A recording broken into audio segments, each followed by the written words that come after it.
मैं नीरज अवस्थी आपको सुशील साहू नामक एक 14 वर्षीय बालक के बारे में बताना चाह रहा हूं, जो कि साथी स्टाफ को कानपुर रेलवे स्टेशन पे के संपर्क में आया। रेलवे स्टेशन पे संपर्क में आने के बाद बालक को साथी शेल्टर पे लाया गया। साथी शेल्टर में लाने के बाद बच्चे की काउंसलिंग की गई। काउंसलिंग के उपरांत ये ज्ञात हुआ कि बालक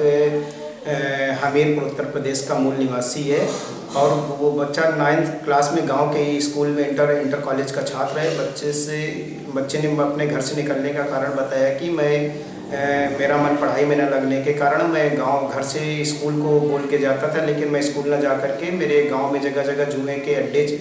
मतलब जुआ खेला जाता है, मैं वही जुआ देखने लगता था और देखते देखते मेरी जुआ खेलने की आदत पड़ गई, जिसके चलते मैंने एक बार दिवाली के समय अपने घर पे 1500 रुपये चोरी किए और 1500 चोरी करके मैंने जो उन पैसों का जुआ खेला, लेकिन वो पैसे मैं जुए में हार गया। पैसे में जुए हार जाने के बाद मेरे मन में डर था कि यदि मेरे माता पिता को क्या ये पता चलेगा कि पैसे नहीं है तो मैं मार खाऊंगा, इसलिए मैंने अपनी दादी का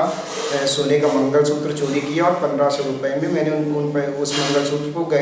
मतलब गिरवी रखा। गिरवी रखने के बाद मैंने उन पैसों 1500 रुपये का फिर से जुआ खेला, लेकिन इत्तेफाक बस मैं पैसे फिर से हार गया और हार जाने के बाद मेरे मन में ये डर था कि अगर मैं घर पे जाऊंगा तो शायद मेरी दादी या मेरी मम्मी मुझे मारेंगे, इसलिए मैं घर से भाग करके दिल्ली काम करने के लिए जा रहा था। और दिल्ली काम करने इसलिए जा रहा था कि मैं उन पैसों को कमा करके वापस आऊँगा और जो पैसे मैंने जुए में हारे हैं उन पैसों को मैं घर पर वापस लौटाऊँगा।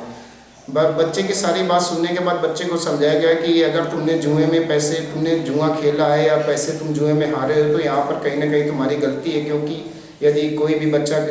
तुम पढ़ने वाले बच्चे अगर किसी बुरी संगत में रहोगे तो उसमें बुराइयाँ तुम्हारा करेंगे। उसमें अगर तुम्हारे मम्मी पापा तुम्हें डांटते भी तो ये जायज़ था, क्योंकि तुमने गलत किया था। इसलिए हम चाह रहे हैं कि मतलब मेरा तुमसे समझाना है कि बच्चों को जुआ खेलना या बुरी संगत में जाना अच्छी बात नहीं है, क्योंकि तुम पढ़ने वाले बच्चे हो और तुम्हें पढ़ाई करना ही उचित है। बच्चे ने सारी बात सुनने के बाद अपनी गलती का एहसास किया और उसने वापस मतलब अपने पापा का नंबर देते हुए घर जा कर के पढ़ाई करने का वादा किया और तब बच्चे के गार्जियंस को ट्रेस करके बच्चे को हैंड ओवर किया गया।